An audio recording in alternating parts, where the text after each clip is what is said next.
antes de filmarmos o nosso primeiro documentário sobre a cannabis, há uma década, eu era muito cético quanto à sua utilização como medicamento.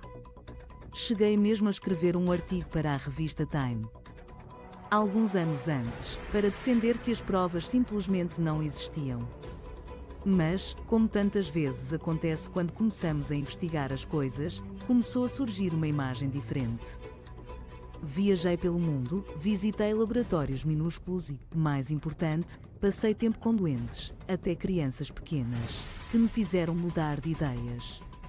Cheguei à conclusão de que, em alguns casos, a cannabis não só proporcionava alívio, como era a única coisa que o fazia. Sim, existem riscos reais, como acontece com a maioria das coisas. E, claro, não é uma panaceia. Nada o é.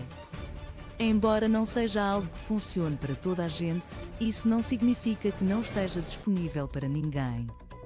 Nas últimas décadas, registamos uma das evoluções jurídicas mais significativas e desiguais jamais vistas nos Estados Unidos.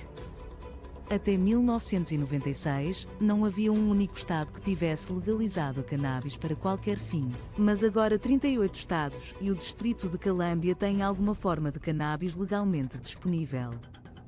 Embora continue a ser uma substância da lista e a nível federal, drogas sem uso médico atualmente aceite e com elevado potencial de abuso. A dissonância é ensurdecedora. Em alguns estados, continua a ser crime transportar cannabis como medicamento, mesmo que esta acalme as convulsões de uma criança pequena. Para mim, o mais notável é a mudança demográfica. Os seniors, pessoas com mais de 65 anos, são agora o grupo de consumidores de cannabis que mais cresce nos Estados Unidos. Neste momento, estamos a assistir a uma espécie de momento sénior. Sinceramente, fico espantado. As pessoas que cresceram durante a guerra contra a droga e que estavam nos anos de formação da sua vida quando sentiram o impacto da Reefer Madness, título que pode ser traduzido como A Loucura da Ganza.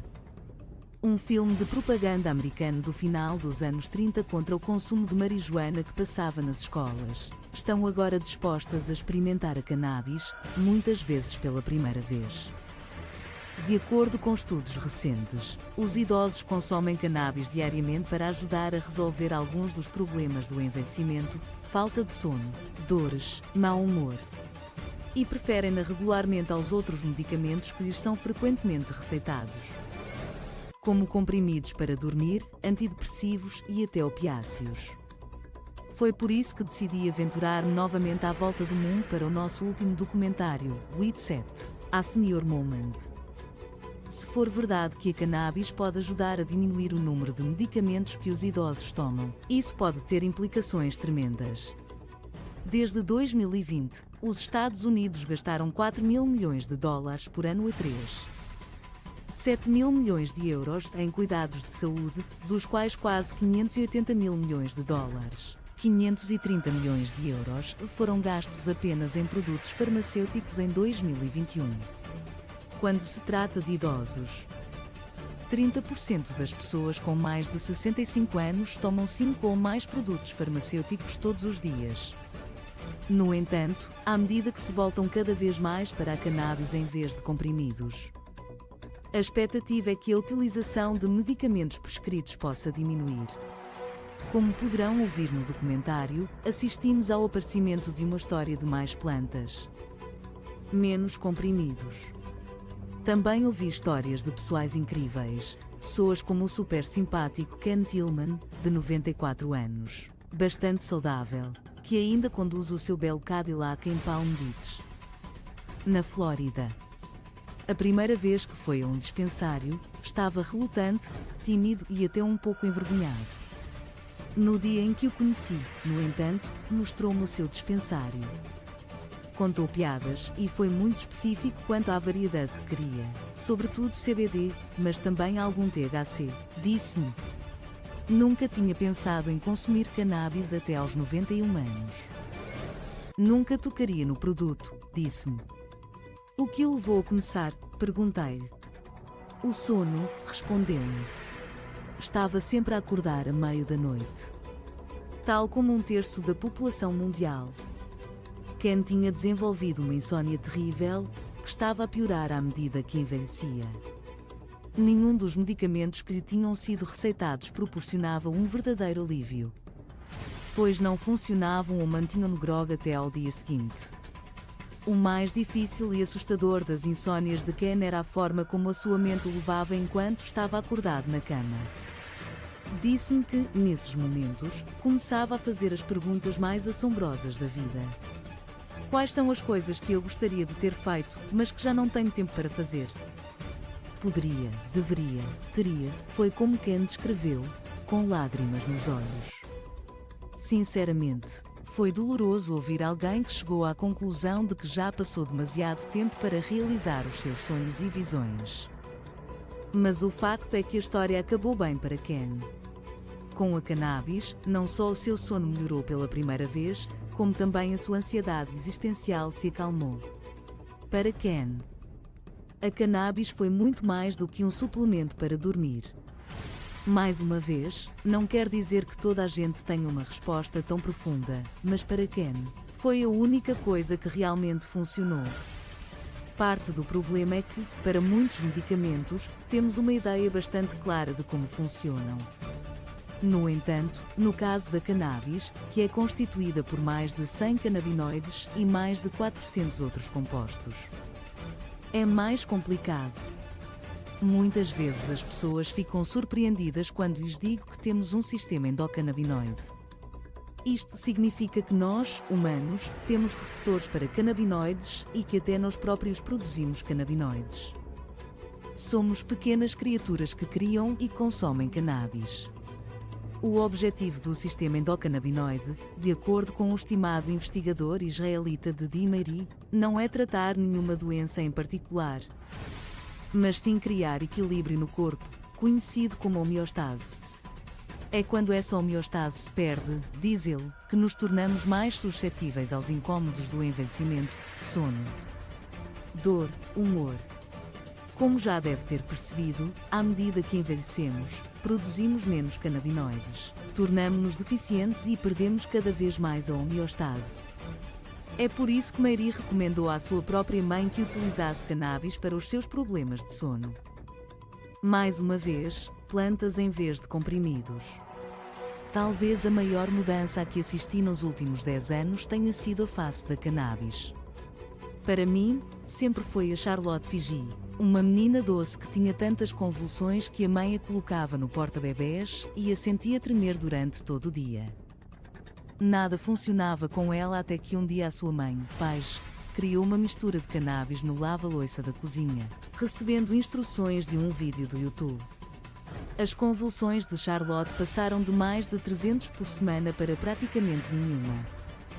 Visitei-a durante as férias de Natal, alguns anos mais tarde, e ela agarrou alegremente na minha mão e levou-me a uma festa do bairro, algo que a sua família nunca imaginou ser possível.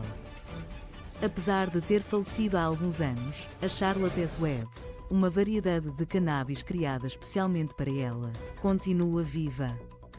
Agora, porém, o rosto da cannabis também inclui alguém como Mama Sue Taylor.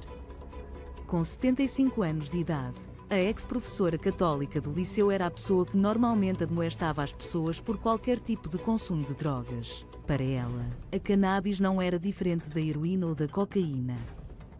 Mas, tal como eu, começou a aprofundar a investigação, a falar com as pessoas e a ver o seu impacto, sobretudo nos idosos. Tornou-se agora uma improvável embaixadora da cannabis nos Estados Unidos, contando as histórias em primeira mão de inúmeros adultos idosos ajudados pela cannabis e capazes de interromper alguns dos seus outros medicamentos. Mama Sue reconhece, tal como eu, que a cannabis não é para todos e que existem riscos. Com o aumento do consumo de cannabis entre os idosos, as visitas às urgências relacionadas com a cannabis também aumentaram. Uma das maiores preocupações são as quedas. Todos os anos, 3 milhões de idosos vão ao serviço de urgência devido a quedas, que podem levar a uma série de complicações e, muitas vezes, a um evento terminal. A cannabis pode agravar estas estatísticas terríveis. Até Ken teve um episódio terrível uma noite, melhor descrito por ele como uma má trip. Ele tinha cometido o erro demasiado comum de empilhar, depois de ter tomado um comestível numa noite e convencido de que não tinha efeito, tomou outro, efetivamente empilhando um em cima do outro. Algumas horas mais tarde, deu por si a agarrar-se ferozmente ao lado da cama, em pânico e com medo de se mexer. Nessa altura, quase desistiu, mas com a ajuda da médica Melanie Bohn, que trabalha na sua comunidade de idosos, Ken conseguiu encontrar uma dose e uma variedade que funcionavam com ele. Foi uma experiência de tentativa e erro, que é o que muitos doentes têm de fazer. No final da nossa conversa, Ken perguntou-me se eu alguma vez recomendaria cannabis aos meus pais, que têm mais de 70 anos. Ken referiu-se a eles como crianças. Era uma pergunta justa. E tive imediatamente visões engraçadas da minha mãe indiana abstêmia, que nunca vi beber mais do que um gole de vinho, a sentar-se e a comer uma goma. Claro que me preocuparia com as quedas e gostaria de me certificar de que os meus pais tinham salvaguardas para se protegerem contra isso. Dizia que não é uma decisão que deva ser tomada de ânimo leve e que o simples facto de descobrir qual a variedade e a dose pode ser uma experiência desconcertante. Por isso, o melhor conselho é começar devagar e ir com calma. Eu gostaria de me certificar de que eles tinham uma excelente orientação, tal como a Bohn tinha proporcionado ao Ken. E que quaisquer sinais de uma perturbação do consumo de cannabis poderiam ser detectados precocemente. Mas, no fim de contas, não há dúvida de que, especialmente para os incômodos do envelhecimento, a cannabis poderia proporcionar um alívio que dificilmente encontrariam com os medicamentos que lhes eram normalmente receitados. E acho que essa é talvez a maior mudança nos últimos 10 anos. Nunca teria imaginado uma altura em que recomendaria abertamente a cannabis aos meus próprios pais, ou uma altura em que eles considerariam abertamente tomá-la. Por que não? Pode ser um remédio. Não é, disse a minha mãe quando um dia levantei a questão. O meu pai, tipicamente taciturno, apenas sorriu e acenou com a cabeça. A cannabis pode ser um medicamento e, como qualquer outro medicamento, deve ser responsabilizada pelos seus riscos e benefícios. Deve ser respeitada e disponibilizada, mas também regulada de forma responsável. Se tudo isto for feito de forma correta e segura, a cannabis tem o potencial de ajudar e curar muitas pessoas, jovens e idosas.